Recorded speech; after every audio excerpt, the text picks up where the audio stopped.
नमस्ते, आप सभी का स्वागत है आज के इस कार्यक्रम में। और आज हमारे साथ जुड़ रहे हैं राजा मुनीब जी। एक बार पुनः मैं स्वागत कर रहा हूं राजा मुनीब जी का। स्वागत है आपका। और आरंभ करने से पूर्व आप सभी से अनुरोध है, कृपया चैनल को सब्सक्राइब कर लें। और जो सब्सक्राइबर्स हैं वो कृपया बेल आइकॉन अवश्य दबा लें, यदि अभी तक नहीं दबाया है तो। बाद में वीडियो को लाइक भी प्लीज़ कर लीजिएगा। मैं आज राजा मुनीब साहब से बात करूंगा और हम थोड़ी बात करेंगे आज मुनीब साहब, थोड़ी लार्जर इश्यूज की। ये तो हमें पता ही है कि बलूचिस्तान का क्या हाल है। It is almost cut off. दर्जनों अटैक्स डेली भी एलए कर रही है और ऊपर से उनको टीटीपी भी मदद कर रही है नॉर्थ से। तो आज की डेट में तो कल मैं तो जोक कर रहा था कल मैं जोक कर रहा था कि अफगानिस्तान के पास पैसे बनाने का अच्छा मौका है कि अब ये क्वेटा जो है ये पाकिस्तान के थ्रू तो जा नहीं सकते, तो वाया काबुल कंधार इनको राइट्स दे दे, ट्रांजिट राइट्स, और उसके पैसे बनाते अच्छा, गुड आइडिया सर। नमस्कार आपको और सब व्यूअर्स को। इवेंचुअली वहीं पे बात जा रही है सर। ये केपीके का तो वही, बलूचिस्तान केपीके का वही हाल है। Eventually it's going that way only. तो पाकिस्तान आर्मी इज जो वर्चुअली कट अटैक्स, ऑफ। कौन सा ऐसा एरिया है जहां पर इनका एक्सेस है?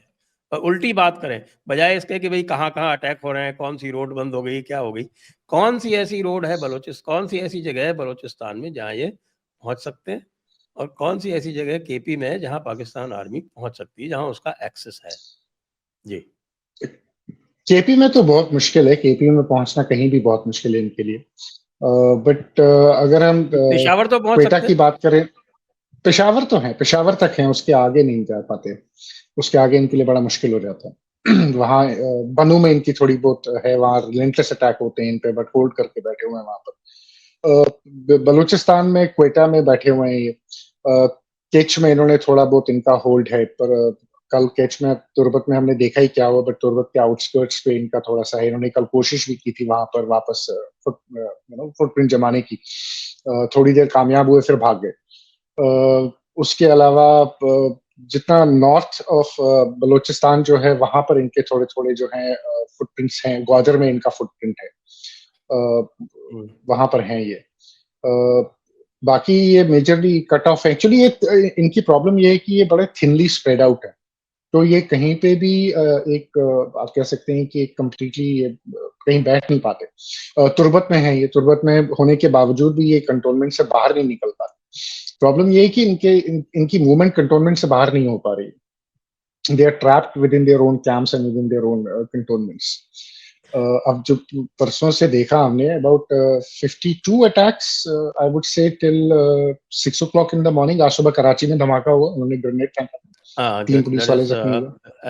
as we are speaking, because we are speaking today. Today is 28th, और ये शो जो है वो कल एयर होगा। तो और तब तक तो मेरे ख्याल से इतने ही अटैक्स और भी हो जाएंगे जिस स्पीड से चल रहा है। तब तक बढ़ ये जाएंगे। तो लास्ट 48 रमजान आवर्स में अबाउट 65 अटैक्स हुए लास्ट 48 65। आवर्स में, अच्छा, इनका जो इंक्लूडिंग केपी। बेस है, इनके जो बेस हैं, इम्पोर्टेंट बेसिस जो है, नेवल बेस ओरमरा का, वहाँ पे भी अटैक हो गया। पासनी है और वो वाली रोड कट गई, कोस्टल रोड कटी हुई ओमाड़ा है। पे इन्होंने, बेला से जो रोड जाती है वो भी कटी हुई है। बेला से तुर्बत के जाती है रोड, पूरा वो भी कटी हुई।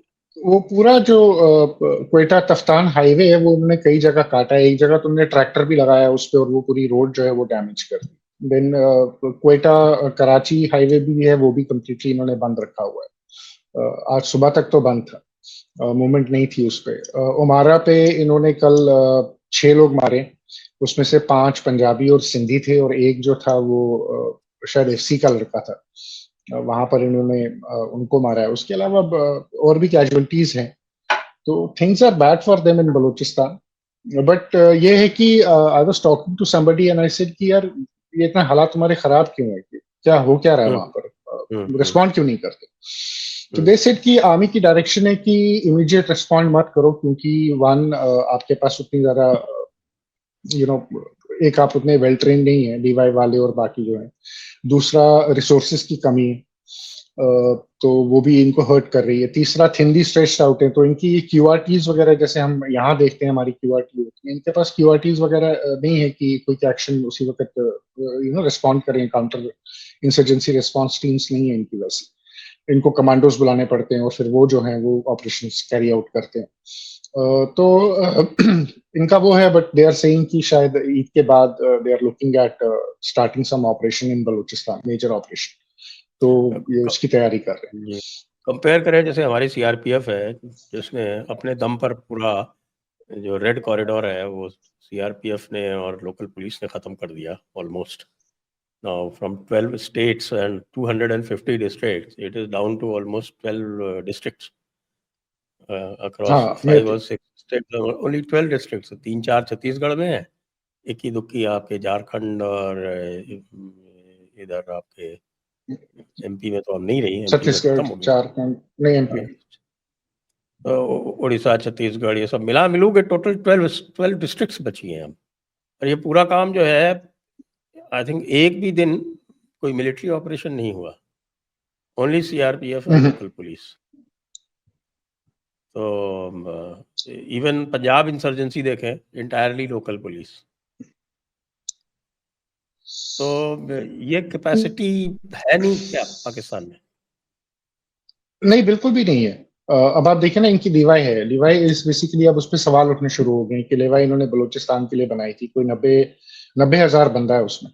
नाउ दे आर सेइंग कि नहीं जी, 45% ही जो है वो एग्जिस्ट करती है ग्राउंड पे, 65 बाकी 55% जो है वो पेपर पे उसका वो करप्शन है। वो अबाउट 80 अरब रुपए इनके साल के, जिसको करप्शन है मतलब जो इनका फंड है उसमें, तो वो उसमें वाला से भी हाल है आधे से क्या ज्यादा जो जैसे फंड है वो करप्शन में जा रहा है, वो सुनने में आ रहा है। तो मैं ये जो आपने बताया कि लिवाइस में इतना करप्शन है, मुझे याद आ जाती है मोसल की। जब वहां पर आईसिस ने हमला किया था तो they were suppose to be about 20,000 troops in Mosul, और उनके 500-600 थे। और वो पता चला वो एक्चुअल में थे ही नहीं, और वो सारे के सारे भाग लिए वहां से। एक तो इनका वो इशू है, करप्शन लेवाई में तो है ही है। अब एफसी को अगर आप देखेंगे, अच्छा इनकी तनख्वाहें भी टाइम पर नहीं आती, तो ये डीमोटिवेटेड है, इनके ऑफिसर्स लीड नहीं करते, इनका सिस्टम डिफरेंट है। यहाँ तो आप देखें, कुछ भी होता है तो CEO is always leading from the front, वहां सीईओ बाहर ही नहीं आता। वहाँ मैक्सिमम मेजर लेवल का बंदा है जो आर्मी से निकल कर आएगा। तो एफसी का भी वही हाल है, जवान डिस्कनेक्टेड है फोर्सेस से। उसके बाद इनका सबसे बड़ा जो इशू है आज की डेट में वो ये है कि ये ट्रस्ट नहीं करते केपीके के लड़के जो इनकी बटालियंस में हैं, या बलूचिस्तान के जो इनकी बटालियंस में हैं। इनको ये लगा रहता है कि शायद ये पता नहीं ये इफेक्टिवली फाइट करेंगे इन एरियाज में कि नहीं करेंगे, तो ये इनको रीडिप्लॉय करते रहते हैं। ये सिंध से लाते हैं, ये पीओजेके से लाते हैं, गिलगित बल्तिस्तान से लाते हैं लोगों को, उनको केपीके और वहां पर लगाते हैं। तो इनके बहुत सारे इश्यूज हैं। But essentially Pakistani forces are not train for insurgency, no. इनके पास इन्होंने कभी इंसर्जेंसी के लिए ना कभी ट्रेन किया है, ना कभी अपने आप को इक्विप किया है। दे हैव ऑलवेज, मतलब वॉर के लिए ये हमेशा प्रिपेयर करते हैं, वो हमको पता है प्रिपरेशन इज वेरी बैड उसको लेकर भी। बट इंसर्जेंसी के लिए आई डोंट थिंक इनके पास कोई इफेक्टिव काउंटर इंसर्जेंसी फोर्स है। यहाँ कभी इन्होंने कैपेसिटी बिल्ड करने की कोशिश की हो कि हमारी बलूचिस्तान में प्रॉब्लम है। इन्होंने ये जो टेररिस्ट हैं वो उनको रखा हुआ था, और इनको ये लगता है कि कभी भी अगर पाकिस्तान में कुछ होगा we will use these forces. इनके तो मेरे को लगता है ख्वाब में भी नहीं था कि ये जो हमने बनाए हैं ग्रुप यही हमको मारने आ जाएंगे। ये तो हमेशा यही सोचते थे कि हमारी सेकेंड लाइन ऑफ डिफेंस जो है यही है। तो that is the problem with that, and it's not a professional force, obviously professional force तो है नहीं। ना इनकी पुलिस You don't प्रोफेशनल है, ना consider इनकी Pakistan Army to be a professional force? No, Pakistan Army, I don't consider them to be a professional force, honestly, because Army's solo job is to fight. Pakistan Army's job is to run the economy and the politics. So how, there is DHA. so हाँ, so इनका जैसे किसी भी institution में अगर conflict of interest हो, then your professionalism takes a hit. So I really don't consider them as a thorough professional force, honestly. हाँ, वो तो लगे रहते हैं ना कि साहब की रिटायरमेंट के बाद वो कौन से वो कॉर्नर प्लॉट और पीएसयूज में पोजीशंस और अलग अलग जो है उन्होंने बहुत सारे पीएसयूज बना रखे हैं, मेरे ख्याल से कॉर्नफ्लेक्स भी बनाते हैं, अंडे भी बेचते हैं, और भी बहुत सारे दूध भी काम बनाते करते हैं। हैं, ब्रेड बनाते हैं, दूध बनाते हैं, सब कुछ करते हैं। मतलब पाकिस्तान में सब कुछ, पाकिस्तान आर्मी तो करती है, एग्रीकल्चर करते हैं, तो everything it's done by them. Naturally इसीलिए कहते हैं ना कि everywhere state has an army, but in Pakistan army has a state. ये बात यस, जो है ये काफी पुरानी है, also किसने कही थी यार, फॉरगेट किसने कही थी ये। ये स्टीफन स्टोरी कोहेन ने कही थी। Stephen Cohen, okay, Stephen Cohen ने स्टीफन कही। कोहेन ने कही थी। तो थोड़ा लार्जर इश्यूज पे देखते हैं कि ये जो इतनी आसानी से ये लोग पहले मैनेज कर लिया करते थे, और ये एक्सपर्ट थे कि साहब ये इंटरनेशनल फोर्सेस को मैनेज करके काम चला लेते थे, एक दूसरे के खिलाफ प्ले कर लेते थे। ये कैपेसिटी कब से इरोड हो गई? सबसे पहले अफगानिस्तान की बात करें तो ये अफगानिस्तान से इनका जो, अफगानिस्तान की फोर्सेस को इन्होंने ही पाला पोसा, इन्होंने ही उनको इनकरेज किया, आर्म किया, ट्रेन किया, और उसके बाद इनका कोई लिवरेज नहीं रहा उन पे। ऐसा क्यों हुआ?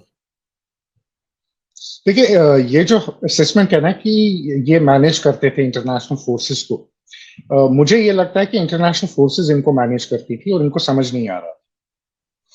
It was the other way around. Afghanistan की जहां तक हम बात करें, तालिबान के साथ क्लैश इनका ड्यू था, क्योंकि इन्होंने जैसे अमेरिका के साथ डबल पॉलिसी रखी हुई थी, वैसे इन्होंने तालिबान के साथ डबल पॉलिसी। यहाँ से तालिबान को सपोर्ट भी करते थे, वहां से मरवाते भी थे। तो ये दोनों बैलेंस, अमेरिकन को भी सपोर्ट भी करते थे और अमेरिकन को मरवाते भी थे। तो ये तराजू जो इन्होंने था, ये बैलेंस का रखा हुआ। नाउ 2003 के बाद से अगर आप टीटीपी का फॉर्मेशन देखेंगे कि कैसे हुआ, इन्होंने वो नेक मोहम्मद को मारा, ऑपरेशन ज़रब अज़्ब किया, ना सॉरी नॉट ऑपरेशन ज़रब अज़्ब, क्या नाम था उस, हाँ ज़रब अज़्ब भी था, सॉरी, यस। राहिल शरीफ ने फिर ऑपरेशन ज़रब अज़्ब किया, मुशर्रफ ने किया। तो इनका एक, और देन जब अफगानिस्तान में तालिबान ने पावर ली, it was like they treated them की लाइक सेटिंग सेकंड ग्रेड की, तुम कल तक हमारे यहाँ बैठे थे, अब जो हम तुमको बताएंगे तो हम ही तुम्हारे मालिक हैं। That obviously did go well with the Afghan pride. And then Taliban always knew कि ये जो करते हैं और इन्होंने जो अभी तक हमारे साथ किया है, उसका पे बैक टाइम तो आना ही आना था। तभी तो टीटीपी की फॉर्मेशन हुई थी, तभी तालिबान उनको सपोर्ट कर रहा है। तो इन्होंने, इनको समझ नहीं आई कि ये होगा। दे थॉट कि तालिबान से हम टीटीपी को कंट्रोल करवा लेंगे। डिस्पाइट क्रिएट, मतलब I am surprise, despite creating these jihadis, despite creating these organisations, ये इतने डिस्कनेक्टेड कैसे हो सकते हैं कि इनको ये समझ नहीं आता है कि बेसिकली आप एक ही बाजू को कह रहे हो कि मैं एल्बो के नीचे से एल्बो के ऊपर को थप्पड़ पड़वाऊंगा। वो पॉसिबल कैसे है? ये चीजें क्यों नहीं है फिगर आउट कर पाते? Why are they so ignorant about things? तो वो जाकर इनको कहीं बाइट बैक किया है। और ऑब्वियसली जब इनकी जरूरत थी वेस्टर्न पावर्स को, इनकी जरूरत थी बाकी कंट्रीज को, वॉर एंड टेरर चल रहा था अफगानिस्तान में, उससे पहले सोवियत में चल रहा था, तो वो इनको मैनेज कर रहे थे। आज की डेट में वो रिक्वायरमेंट खत्म हो गई, तो Pakistan is a use and throw. तो अब उनको कोई जरूरत नहीं है पाकिस्तान की, they don't need Pakistan. They are treating it like just like any other country, like Burkina Faso, Somalia, ओमालिया, जैसे बाकी देश है वैसे पाकिस्तान भी एक देश है। अब इसमें कुछ स्पेशल तो बचा नहीं, कोई स्पेशल यूटिलिटी तो रही नहीं। तो लिवरेज खत्म कर वो लिया इन्होंने अपने आप ही। अपने आप ही तालिबान को लाकर इन्होंने लिवरेज खत्म कर दिया। जिस दिन अफगान वॉर खत्म हो गई, इनका लिवरेज खत्म। फिर इनको लगा और कि ये सीपेक दूसरा मेरे करेंगे, ख्याल से चाइना को लिवरेज इन्होंने पार्टनर खत्म, बनाएंगे। इन्होंने इंडिया और अफगानिस्तान का जो अम,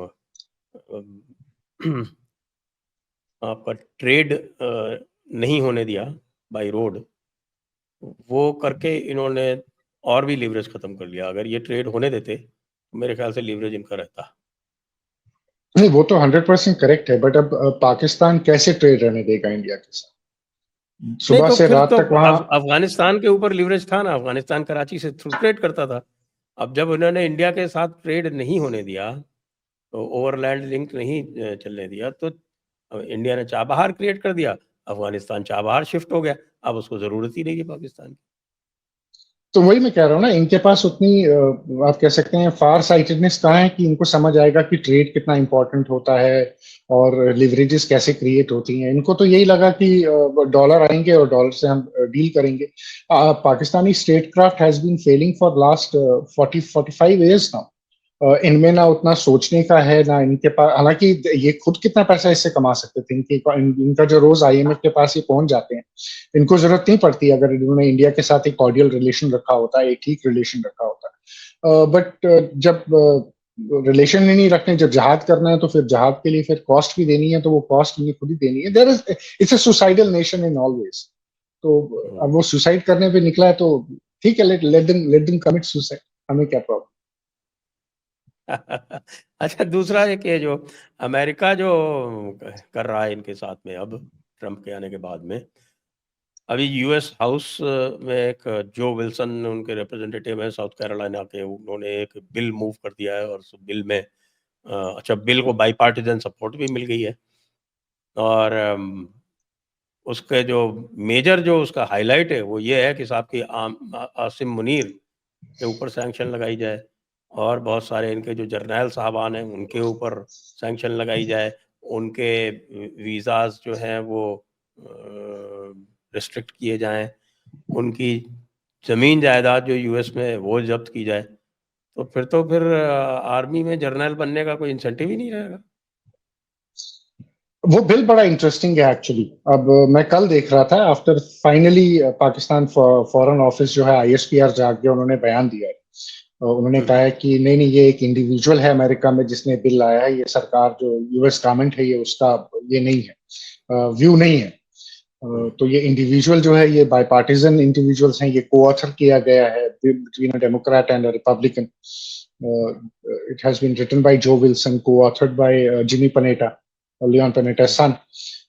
तो अच्छा, इसमें बड़ी इंटरेस्टिंग चीजें हैं दो इस बिल में। एक ये मैग्निट्स्की लॉ के अंडर है, जो अमेरिका का मैग्निट्स्की लॉ है कि जिसमें फिर इंडिविजुअल सैंक्शंस लगती हैं, प्रॉपर्टी जो है वो सीज हो जाती है, फ्रीज हो जाते हैं एसेट्स वगैरह। दूसरा, they are pushing it through NDAA, which is NDA Act, which is National Defense, Academy or something like that, मुझे नाम भूल गया complete, but national defence endowment act है इनका। उसके अंडर ये है कि वो साल में 2 बार होता है, उसमें डिफेंस बजट्स जो हैं वो बेसिकली डिपार्टमेंट ऑफ डिफेंस को, डीओडी को, ईयरली जो बजट्स होते हैं वो 2 बार साल में एलोकेट होते हैं। तो उसमें जितनी कंट्रीज हैं इनका कितना जाएगा, एड कितनी जाएगी, मिलिट्री इक्विपमेंट कितना जाएगा, वो सारा उसमें आता है। एंड ही इज पुशिंग कि ये एक तो एनडीए के थ्रू पुश हो, और फिर मैग्निट्स्की लॉ के अंडर इसको यूएस कांग्रेस जो है वो करे। तो अगर इफ दैट हैपेंस तो फिर तो पाकिस्तान की मिलिट्री गई, क्योंकि पाकिस्तान की मिलिट्री को तो बिल्कुल सैंक्शन लग जाएगी, तो इनको तो 1 सेंट नहीं आने वाला अमेरिका से। बट फर्स्ट फॉर पाकिस्तान, क्योंकि यूजुअली हमने इसमें कैसे लोग देखे हैं आज तक सैंक्शन होते हुए, इसमें हमने म्यांमार के जनरल्स देखे हैं, इसमें हमने सोमाली जनरल्स देखे हैं, इसमें हमने यमन के लोग देखे हैं, इसमें हमने कासिम सुलेमानी का नाम देखा था। तो इस टाइप के जो very notorious kind of people who are involve into anti US activity, वो है इसका इस बिल में उनको सैंक्शन किया गया। तो पाकिस्तान आर्मी के लिए बड़ा सरप्राइजिंग है कि पहला जर्नल है जिसने इतना बड़ा गुनाह भी नहीं किया हुआ, बट उसके सर पे गुनाह बड़ा बड़ा चढ़ा दिया। और लेकिन उनका जो स्टेटमेंट कंपनी स्टेटमेंट है वो ये कहता है कि साहब के इमरान खान को इन्होंने डिटेन किया हुआ है अनलॉफुली एंड आर्मी की वजह से ये हुआ है। तो इसका ऑब्जेक्टिव तो ये लगता है कि they want to get Imran Khan out.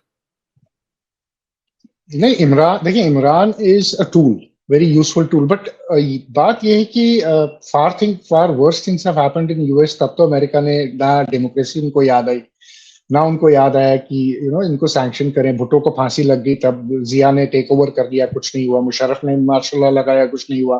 Benazir Bhutto का असैसिनेशन हुआ, कुछ नहीं हुआ। तो पाकिस्तान के लिए तो ये नॉर्मल है, ये तो वही कर रहा था जो इसके पिछले जर्नल्स ने इसको सिखाया हुआ है कि बेटा ऐसे ही पाकिस्तान चलता है। तो मैं इसीलिए कहता हूँ कि इसने फार लेस क्राइम इसने किया, गुनाह इसने बड़ा कम किया, बट सब इसके सर चढ़ गया। तो इमरान खान का जहां तक हम इमरान की बात करते हैं, मुझे देखिए, मेरी असेसमेंट ये है कि पाकिस्तान की जो मिलिट्री है इसका टाइम ओवर है। क्योंकि अगर हम देखें अमेरिका डेमोक्रेसी, हाँ, इसका टाइम जो है वो खत्म हो रहा है। क्योंकि अमेरिका डेमोक्रेसी खतरे में तभी बोलता है जब उसको रिजीम चेंज करना हो। और रजीम हाँ चेंज हाँ में मुझे नहीं लगता कि वो बिल्कुल सही है। ह्यूमन राइट्स, हाँ माइनॉरिटीज राइट्स, ये सब तभी हाँ आते हैं। जब उनको तभी याद आते हैं, तो मुझे नहीं लगता कि फ्रीडम्स। उनको जर्नल चेंज करना है। I don't think that there in favour of इस जर्नल को उतार के नया जर्नल बिठा रहा है। मुझे उनको लगता है कि उनकी असेसमेंट है कि पाकिस्तान मिलिट्री जब तक पाकिस्तान में है तब तक जो पाकिस्तान से थ्रेट्स हैं, एक तो टेररिज्म की जो थ्रेट वो कभी इफेक्टिवली काउंटर नहीं होगी, दूसरी पाकिस्तान की जो न्यूक्लियर थ्रेट है वो कभी इफेक्टिवली काउंटर नहीं। और जो हम पाकिस्तान के हालात देख रहे हैं, पाकिस्तान की जो हम बाल्कनाइजेशन की बड़ी ओपनली बात कर रहे हैं, they losing control. I think Pakistan military के अंदर Pakistani nukes are highly unsafe, and जी I think this is a step towards making sure that Pakistani military is now taken out of Pakistan's picture, and Pakistan में किसी अब जो है ऐसे लोगों को बिठाया जाए जिनके साथ डील करना भी इजी होगा, जिनको मैनेज करना फार मोर इजियर होगा, क्योंकि पाकिस्तान मिलिट्री को मैनेज करना इजी नहीं। यू नो ये ये बड़े कनिंग हैं, they play a lot of games, they are dangerous. तो I think they are looking at defanging. देखें, हिलरी क्लिंटन ने कहा था if you keep snakes in your backyard they will bite you. Americans are हाँ realizing that they kept a snake a bit far from their backyard, but that snake can still bite them, which is the Pakistani establishment, the Pakistani military. So I think it is time to defang that snake. That's the only thing they can do. So I think they are going to defang Pakistani military, Pakistani army. That is how I see this. तो वो तो इसका तो बड़ा ripple effect होगा पूरे आपके Indian सब कॉन्टिनेंट पे ही, क्यों बल्कि उसके far beyond, even middle east पे और बांग्लादेश पे फॉर दैट मैटर। नहीं, इसका रिपल इफेक्ट तो होगा, but it will be I think it will be a slow process. बड़े आहिस्ता आहिस्ता ये इवेंट्स अनफोल्ड होते हैं, and then they look very natural कि ये बड़ा नेचुरली हो रहा है, नेचुरली हो रहा है।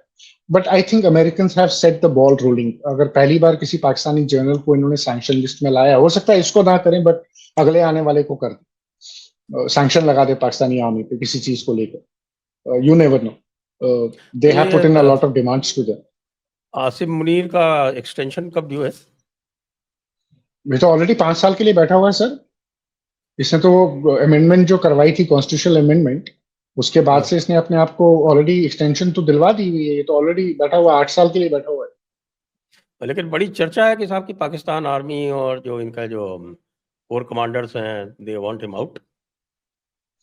Pakistani army wants him out. There is a section, there is a significant section in Pakistan army who are not happy कि ये कैसे डील कर रहा है with insurgency, with army issues. तो वहां पर एक थ्रेट है आसिम मुनीर के लिए। They do want him out. और जैसे इसने ये इमरान खान के बाद जो वो आर्मी में जो इसने पर्जिंग की है, उसका भी इफेक्ट है।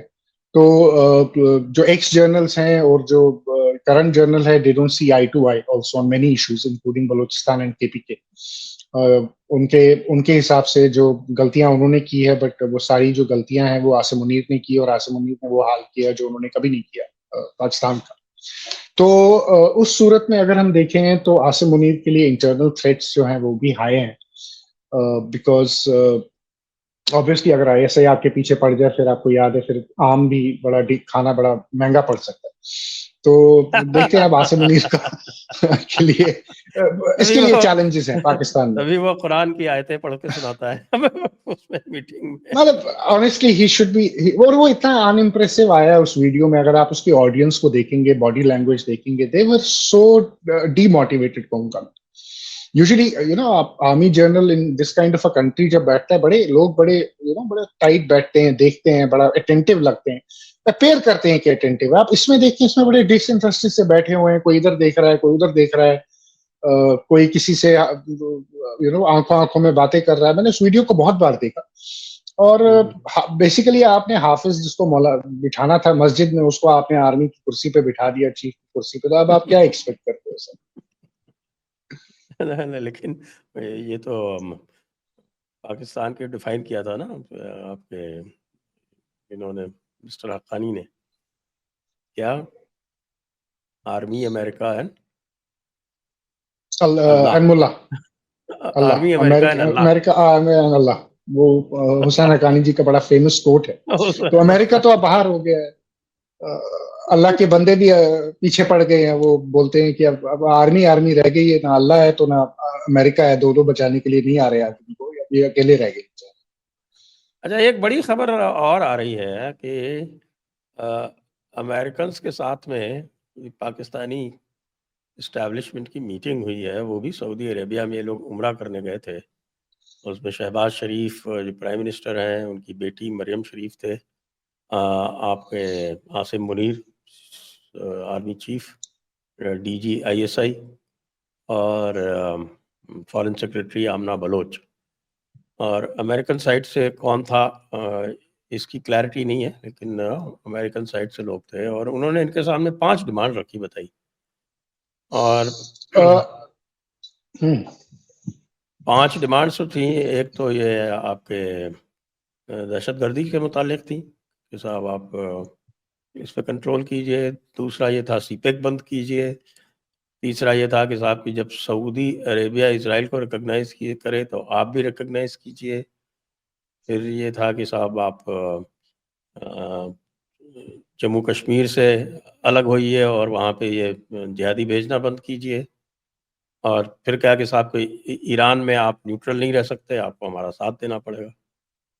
तो ये तो बड़ा टफ है, मतलब ये तो ऑलमोस्ट क्या क्या एग्जिस्टेंशियल प्रॉब्लम आ गई इनके लिए। अगर ये सब करेंगे तो इंटरनली क्या होगा, और नहीं करेंगे तो एक्सटर्नली क्या होगा। ये एक्चुअली जॉइंट मीटिंग है बिटवीन सऊदीज एंड यूएस। उन्होंने इकट्ठे बैठ के इनको ये डिक्टेट दिया। इसमें सिग्निफिकेंट है फर्स्ट ऑफ ऑल इंडिया का और सीटी का, जो ये काउंटर टेररिज्म की उसमें बात हुई। नाउ जब वो काउंटर टेररिज्म की बात कर रहे हैं तो लोग उसको मिस इंटरप्रेट कर रहे हैं कि शायद ये जो है ये बलूचिस्तान में जो हो रहा है और जो केपीके में हो रहा है ये उसको काउंटर टेररिज्म की बात करें। That is not true. उनका काउंटर टेररिज्म का मतलब है कि आप लश्कर तैयबा, जैश ए मोहम्मद और आईएसकेपी के जो आपने दुकानें अंदर खोल के रखी है, जो कैंप्स है, आप इनको वाइंड अप कीजिए सबसे पहले। और उसके बाद आप एलओसी को नॉर्मलाइज कीजिए और आप इंडिया के साथ कश्मीर पे बात कीजिए। मतलब तो लिटरली कि जो वो कह रहे हैं वो आप सुनिए और फॉलो कीजिए। तो मुझे लगता है एक तो वो इनके लिए बड़ा प्रॉब्लम हो गया है, क्योंकि ऑब्वियसली देखें जो ही पाकिस्तान अगर कश्मीर पे और इंडिया पे अगर वो उसने कॉम्प्रोमाइज कर दिया तो that is the first step कि पाकिस्तानी इस्टेब्लिशमेंट, पाकिस्तानी मिलिट्री का तो पाकिस्तान में एंड गेम हो गया, वहां खत्म हो गई। क्योंकि उसी पे ये सारा पाकिस्तान चलाते हैं, इन्होंने जो कंट्री चलाते हैं, अपनी कंट्री उसी पे बनाई हुई है बेसिकली। दूसरा इसराइल को लेकर है कि मुझे देखिए इसराइल की जो रिपोर्ट आ रही है ना, I don't think that is accurate and I will tell you why. मुझे अभी इसराइल और सऊदी के बीच में कोई एग्रीमेंट होता हुआ नहीं मिडल ईस्ट में, स्पेशली जो सीरिया में जो कंडीशंस डेवलप हो रही हैं, जिसमें अब टर्की जो है बड़ा एक एक्टिव रोल प्ले करेगा, करने की कोशिश कर रहा है एक्चुअली। मुझे लगता है कि ये सिमर करेगा। आई थिंक इन्होंने पाकिस्तानियों को ये बोला होगा, क्योंकि सऊदीज का जो प्रपोजल है गाजा को लेकर वो बड़ा इंटरेस्टिंग है। They want to be a part of that, जो डोनाल्ड ट्रंप ने कहा था कि मैं निकाल दूंगा और फिर लास वेगस बनाऊंगा, which was an audacious idea anyway. I think they will use Middle East countries led by Saudi to put some forces on the ground instead of American forces or Israeli forces. ये buffer zone जो है ये, और वही करना भी इनको चाहिए, इजिप्ट से, जॉर्डन से, सऊदी अरेबिया से, यूएई से, even they should talk to Lebanon also. एक जॉइंट फोर्स बनानी चाहिए और उसको गाजा को मैनेज करने के लिए नेक्स्ट 15 साल दे देना चाहिए कि इनको मैनेज करो, इनको क्लियर करो, हमास को यहाँ से क्लियर करो। अब देखिए सऊदी अपनी फोर्सेस तो कभी भेजेगा नहीं, मतलब लार्ज स्केल पे। आई think they have asked Pakistani कि तुम अपनी आर्मी जो है वो तुम भेजोगे रेंट पर्पसेस के लिए। हमने देखा है जॉर्डन में जियाउल हक ने 20,000 मारे थे फलस्तीन के खिलाफ, राइट? वो तो ये नया है नहीं। तो I think that is what they are looking at. Otherwise अगर सऊदी अब्राहम अकॉर्ड साइन करता भी है, पाकिस्तान माने या पाकिस्तान ना माने, Pakistan will have to toe a line. उनके पास तो लेवरेज तो है नहीं सऊदीज को लेकर, उनके पास कोई लेवरेज नहीं है। बट उनका यही है कि देखिए फिर अगर पाकिस्तान नहीं मानता है, then what is the danger? The danger is that Pakistan becomes a complete rogue state, और ये फिर थ्रेटन करेगा इसराइल को, थ्रेटन करेगा बाकी यू नो एलाइज को with nuclear power and all that. तो वो एक प्रॉब्लम है, उसको मेरे ख्याल से रिंग इन करने के लिए इन्होंने किया है।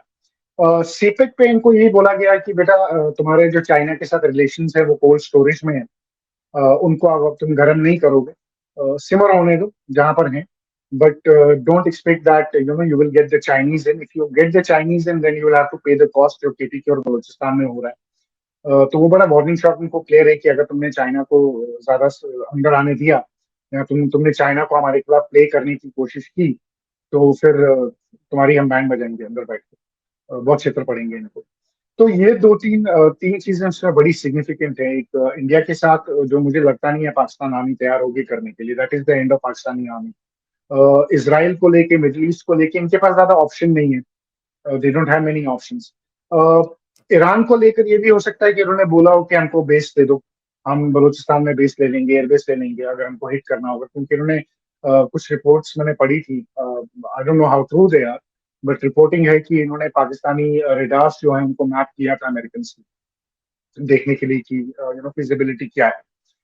तो I I I I think these are major जो है इनको डिक्टैट्स आए हैं। अब देखें ना, ये जितने भी डिक्टैट्स हैं ये पाकिस्तान की आर्मी के लिए फांसी लगाने से काम नहीं,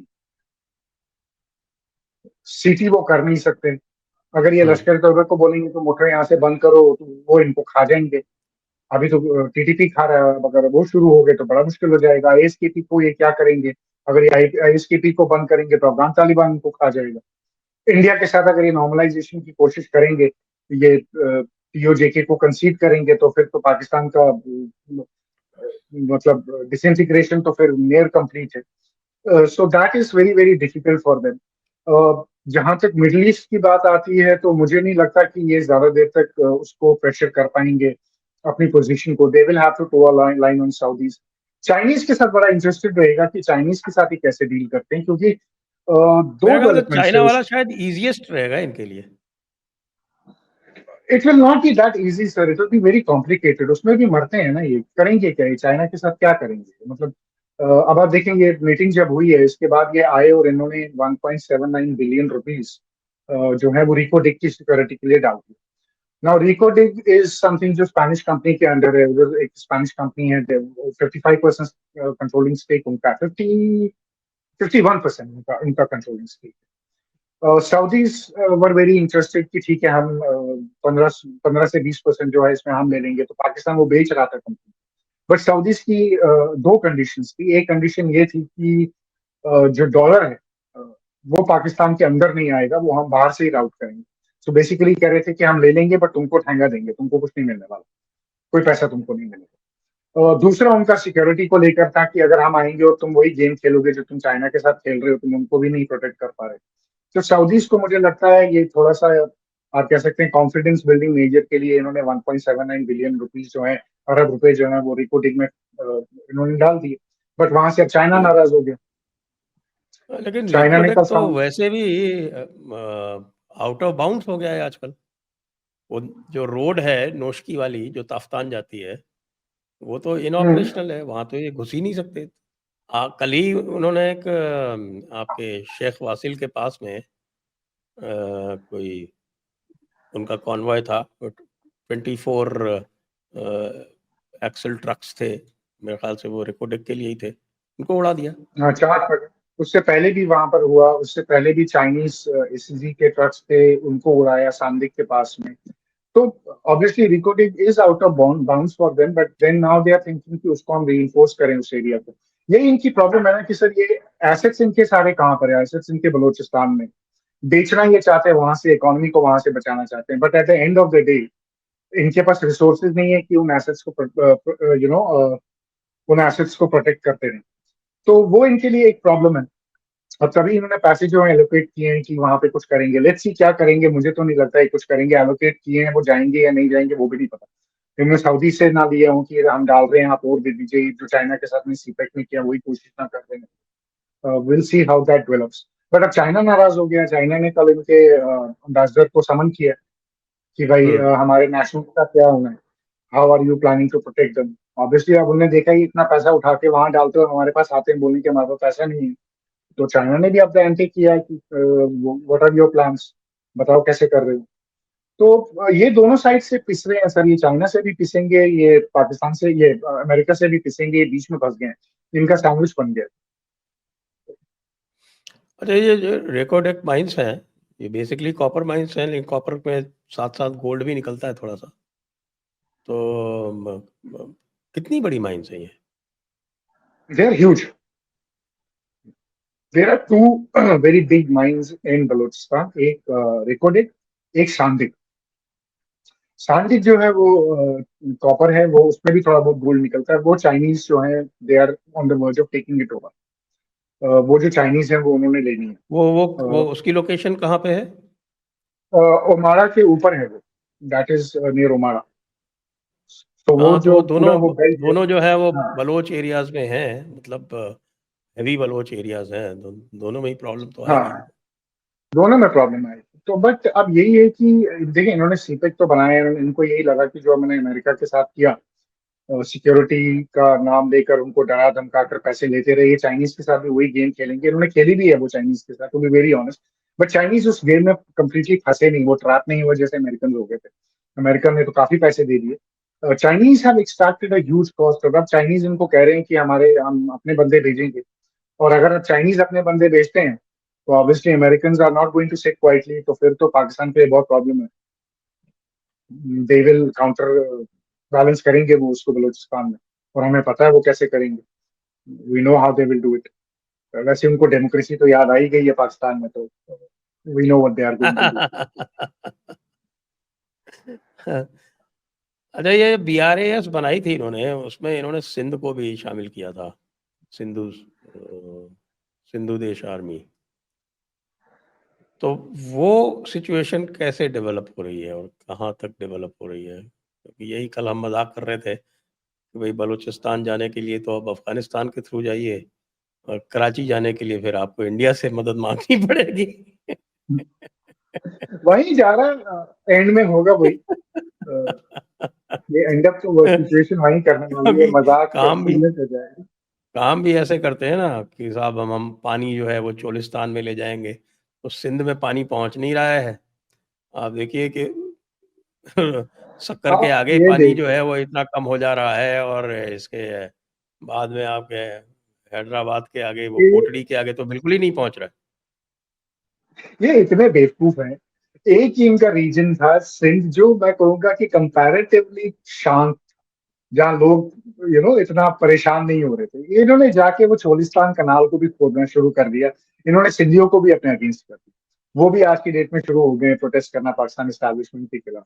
ये इतने मतलब this is a height of Pakistan immaturity, Pakistan establishment immaturity. तो बट देखिए, जहाँ BRAS की जहाँ तक बात है, अगर आप TTP को स्टडी करेंगे, जी। ये जो इनका TTP ने जैसे जितने भी वॉरिंग, आप कह सकते हैं, छोटे छोटे ग्रुप्स थे, उनको एक साथ लाया। About 47 groups they got together and became a very dangerous force in Khyber Pakhtunkhwa. उसके बाद फिर हम्म। इन्होंने BLA के साथ भी जो है वो कोऑर्डिनेट किया, BLA को भी अपने अम्ब्रेला के अंडर लाया। और उसी तरह इन्होंने BLA को भी शेप अप किया है कि जितने भी बलूचिस्तान में छोटे छोटे ग्रुप हैं, जैसे BLF और BLA का जो कल का है वो जॉइंट ऑपरेशन, वो some kind of autonomy, they both keep on themselves, but एक साथ काम कर रहे हैं। सिंधु देश का अगर हम देखें, सिंधु देश SRA करके ग्रुप है, उसको भी इन्होंने बलूचिस्तान BRA के अंदर लाया हुआ है। तो ये जो I think this is a very tactical you know amalgamation of all these small groups, कि इनको एक लार्ज फोर्स में, एक लार्ज रेकनिंग में बनाया जाए, और फिर पाकिस्तानी स्टेट को जो है चैलेंज किया जाए। क्योंकि मुझे नहीं लगता कि छोटे छोटे ग्रुप्स में उतनी कैपेसिटी है और उतनी बैकिंग है कि वो एक सीरियस चैलेंज जो है पोज कर सकते हैं पाकिस्तान को। बट इन सब के मिलने से जो है वो हुआ है। और दैट ऑल्सो, ये वही हो गया ना सर, ये पाकिस्तान में बड़ी सी आम बात है कि पंजाब के लिए जो है बाकी लोग जो है वो कुर्बानियां दे रहे हैं, क्योंकि पंजाब फ्लरिश। तो वो एक एलियनेशन भी है, वो एथनिक एलियनेशन हो रही है, वो रीजनल एलियनेशन जो है वो कंप्लीट है। मिस्ट्रस्ट लोगों में बहुत ज्यादा है। तो उस चीज का बेसिकली वही हम देख रहे हैं कि सिंधु देश का, अब देखते हैं। देखिए, सिंध का, let's see which side it goes, I really don't know. That SRA movement is very very small. उसमें बहुत कम लोग हैं. It's not a very very potent force तो मैं उसको नहीं बोलूंगा, बट हाँ उनकी उनकी capacity to create small low intensity attacks is there. और आई थिंक वो उसको अमेलगमेट कर रहे हैं कि इस कैपेसिटी को हम अगर अपने साथ लेकर चलते हैं तो ऑब्वियसली जो इम्पैक्ट है वो ज्यादा बड़ा होता है. That is how I see BRAS. Okay, तो फिर ये जो मूवमेंट चलना शुरू हुआ है अभी सिंध में, वो शुरू तो इसी से हुआ है आपके जो इन्होंने कार्यक्रम चालू किया चोलिस्तान वाला. तो वो चोलिस्तान वाला कहाँ तक पहुंचा है? What is the extent? अभी तो इन्होंने स्टार्ट ही किया है. अभी तो कहीं पहुंचा नहीं, वो अभी तो बिगिनिंग ही है. अभी बिगिनिंग है और रेजिस्टेंस आ गई है. मुझे लगता है कि अगर वो थोड़ा, और यहाँ पर SRA का काम आएगा. मुझे लगता है कि अगर इन्होंने वो काम रोका नहीं और इन्होंने कोई उसको वो करते रहे तो देन आई थिंक, जैसे हम बलूचिस्तान में देखते हैं कि गैस पाइपलाइंस पे अटैक होते हैं, ये SRA वाले कहीं इन कनाल्स पे अटैक करके इनके इंफ्रास्ट्रक्चर को डैमेज ना करें. That is where the situation can go to. वहां जाती हुई मुझे दिख रही है. और फिर उसमें सारा सिंध लपेटे में आएगा. वो तो फिर पाकिस्तान के लिए बड़ा प्रॉब्लम है. फिर वो तो पॉलिटिकल प्रॉब्लम भी है, PPP भी इन्वॉल्व है इसमें. तो उसका जो रिपल इफेक्ट है वो काफी बड़ा होगा विद इन पाकिस्तान. बट अभी तो ये बिगिन किया है चोलिस्तान को. देखते हैं कहाँ तक ले जाएंगे नहीं ले जाएंगे. But let's see how it develops. हाँ, एक और भी है ना, वो कह रहे थे कि साहब, लोगों ने पूछा, मैं देखा था कि साहब पूछा कि साहब कि इसके लिए पानी कहाँ से लाओगे आप? पानी तो आपके पास वैसे ही कम है और वैसे ही कोटड़ी के आगे पानी नहीं जा रहा. कराची में जो इसकी एक जो ब्रांच जाती है इंडस की, क्योंकि वो इंडस तो उधर चली जाती है आपके दूसरी तरफ केटी बंदर पे. उसका जो मेन आउटलेट है केटी बंदर पे मेन आउटलेट है. लोग को कराची पे एक छोटी सी ब्रांच, जैसे हमारे यहाँ हुगली जाती है, कलकत्ता होते हैं, उस तरह से एक जो ब्रांच है उसमें तो पानी बिल्कुल नहीं है. वो तो इट इज एन अर्बन नाला. अब तो देखे उसको ना कह रहे थे इनका. कि साहब हम जी जी जी, आप बोल रहे थे सर. तो ये कह रहे थे कि साहब कि हम पानी सतलज से लाएंगे. अब सतलज तो इंडस वाटर्स अकॉर्ड में 100% इंडिया को दी हुई है, तो वो सतलज से पानी कैसे ले जाएंगे चोलिस्तान में? बेवकूफ बनाते हैं लोगों को और कुछ नहीं करते. ये चोलिस्तान का भी ये प्रोजेक्ट क्यों कर रहे हैं? ऐसा तो नहीं है कि इनको कुछ प्रॉब्लम है. ये बेसिकली मिलिट्री लैंड है जिसको ये इरिगेट करना चाहते हैं. वहाँ DHA बनाना चाहते हैं, वहाँ एग्रीकल्चर स्टार्ट करना चाहते हैं. ओके, इनका बेसिक कॉलोनाइजेशन प्लान जो है वो प्रोजेक्ट है, आर्मी कॉलोनाइजेशन है. Colonisation project. हाँ, तो आर्मी बिजनेस प्रोजेक्ट बेसिकली आप कह सकते हैं. आर्मी आर्मी बिल्डिंग प्रोजेक्ट है. उसके पीछे रियल रीजन जो है वो वही है इनका. तो उसको लेकर ये करेंगे. अब लोगों को ये बेवकूफ बनाते हैं. सतलुज से लाएंगे, सतलुज से कैसे लाएंगे? वो पॉसिबल ही नहीं है इनके लिए. यहाँ तो इनके इंडस वाटर ट्रीटी पे लाले पड़े हुए हैं. That pull plug can be pulled any time by us. तो उसमें भी ये मारे जाएंगे बेचारे. वैसे ही यहाँ से झेलम से भी इनको पानी मिलने वाला. सतलुज की तो बात ही नहीं है. तो ये अपनी इंटरनल ऑडियंस को मैनेज करने के लिए खाब दिखाते हैं. बट इनका जो रियल ये है वो इनका वही है. वहीं से पानी निकालेंगे, इंडस से ही निकालेंगे. और ये ड्रेन आउट करेंगे कराची को, ड्रेन आउट करेंगे सिंध को. अपने नए प्रोजेक्ट और नई सिटी के लिए उसको बिल्ड करेंगे. फिर बोलेंगे वहीं सिंध वालों को कि देखो अब नई सिटी बन गई है, ये स्लम हो गया, तुम वहां आके खरीदो, वहां बनाओ. तो फिर रिहैबिलिटेट करवाएंगे, उनसे पैसे कमाएंगे और क्या करेंगे. पाकिस्तान में यही करती आती है. This is how they make money. So not a bad way. City बनाओ, सिटी अच्छे बनाओ. DHA corner plot. ये तो कॉर्नर प्लॉट चल रही है. हमारा मोटो है DHA corner plot. Very interesting sir. तो आज की चर्चा को यही करते हैं. अगली बार फिर थोड़ा कभी इंडस वाटर्स ट्रीटी की भी बात करेंगे, क्योंकि उसमें I have a certain opinion जो लोगों से थोड़ा सा अलग है. तो उसकी भी बात करेंगे. मेरे ख्याल से अगली बार उसकी भी बात करेंगे. Sure sir. आज की चर्चा को यहीं समाप्त करते हैं. आप सभी दर्शकों को बहुत बहुत धन्यवाद. राजा मुनीब जी को भी बहुत बहुत धन्यवाद. जय हिंद, जय भारत, वंदे मातरम. जय हिंद, जय भारत. नमस्कार.